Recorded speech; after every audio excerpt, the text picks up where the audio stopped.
Ladies and gentlemen, welcome to Metropolis Radio. Today, we are taking a look at some Star Wars Visions news. The first set of news to come out since the trailer dropped. It says here, Star Wars Visions will explore eras outside of the Skywalker saga. When the stories aren't canon, no holds are barred. Star Wars Visions will explore previously unseen eras outside of the 9 Skywalker saga films, and that's one of the big reasons I am the most excited for this particular Star Wars series, is the fact that they are making it known that it is not canonical. Meaning that there's going to be a lot of creativity. Now, I'm not saying that the show is going to be the best thing since sliced bread. That is way too early to call. But this show definitely has an edge over Marvel's What If that wants to make that particular show canonical, even though it should be considered not canon. But let's go ahead and tear into this article. The creators of Lucasfilm's upcoming anime short film anthology series Star Wars Visions have unveiled details about the show's placement in the Star Wars timeline. Vision was one of many announcements made during Disney's Investor Day virtual presentation last year. Unlike Lucasfilm's more recent animated projects, Visions is a collaborative effort between Lucasfilm and several high-profile animation production studios in Japan, including the likes of Studio Trigger, which made Little Witch Academia, and Production IG, which did make the Ghost in the Shell series, which I am a pretty big fan of Ghost in the Shell, so I am the most excited for Production IG's shorts, particularly.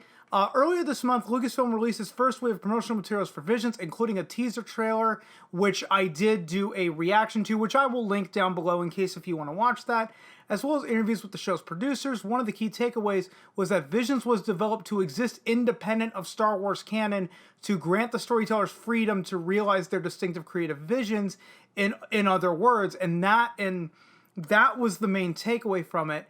While the shorts may implement familiar faces, locales, and concepts from Star Wars canon, they aren't necessarily canon to the universe themselves. However, it seems that the show's writers still use the canon Star Wars timeline as a springboard for their own stories. In a recent panel hosted in Tokyo, the founders of Studio Trigger, and I am so sorry, I am going to mispronounce these names.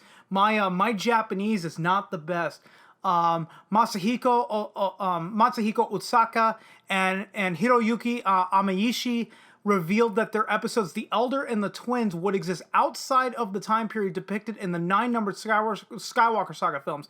The Elder will take place prior to the events of Star Wars The Phantom Menace, while the Twins will take place after Star Wars Rise of Skywalker. That is episodes 1 and 9 respectively, in case if you don't already know that, but I'm already assuming that most of you watching this are Star Wars fans. This is just for the 1 or 2 that aren't.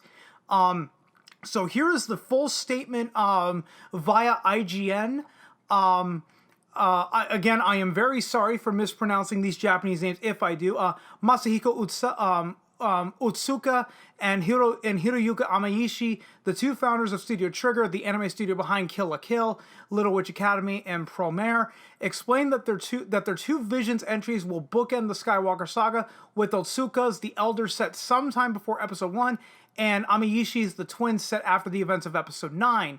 For some viewers, this series might be their first Star Wars experience, so I wanted to make something that you can enjoy without any knowledge of the rest of the story, said Utsuka. So our story is not directly connected to any of the characters from the films, but it explores the idea of the Jedi Knights and the Master and the Padawan dynamic in an older setting. The Twins is set after Episode 9, after the Empire has been vanquished by the Resistance, said Amaishi. The remnants of the Imperial Army have raised a pair of twins on the dark side of the Force, and the story goes from there. Amaishi referenced the twins searching for, quote-unquote, a new hope, suggesting some thematic references to other story about a couple of Force-sensitive twins. Wonder what that could be there. The creators behind Visions are clearly utilizing the Skywalker saga to anchor their stories into some semblance of continuity. Lucasfilm has yet to touch on the state of the Star Wars galaxy after Episode 9 in canon, and have only recently begun to touch on the pre-Episode 1 era with their recent The High Republic Multimedia Publishing Initiative, which from what I've heard, has varying degrees of quality, but that's neither here nor there. Although Vision stories are non-canonical, they may very well provide a basis for how future storytellers will interpret these respective eras. Some communities online have dismissed Star Wars Visions as inconsequential due to the fact that it is not canon, and personally, I don't blame those people for thinking that way, because it is non-canonical, so, truth be told, yeah, who really cares?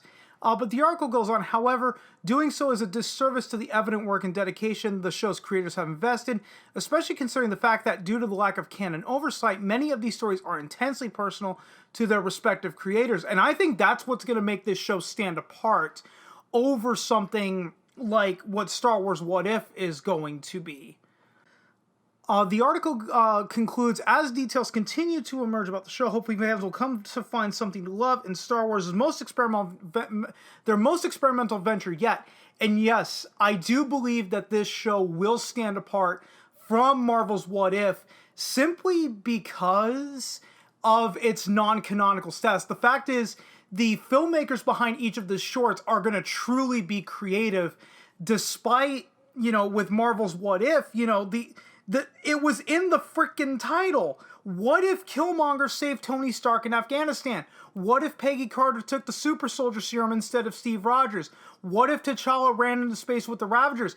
There's many different directions you could have gone. The problem with What If is they are trying to connect that to the MCU as a whole, whereas Star Wars Visions, they are making it known right from the get-go that this is not canonical, and we value these creators to the point that we are letting them do whatever they want with Star Wars, probably to a degree. I mean, they probably can't make, Japanese softcore porn disguised as a Star Wars short. I know we were, some people were probably hoping for, Princess Leia in the gold bikini, but, I don't think Disney's going to allow that. So I'm going to go ahead and end it right here before I get myself into trouble with the Star Wars fans out there. If you stuck around this long, thanks so much for doing so.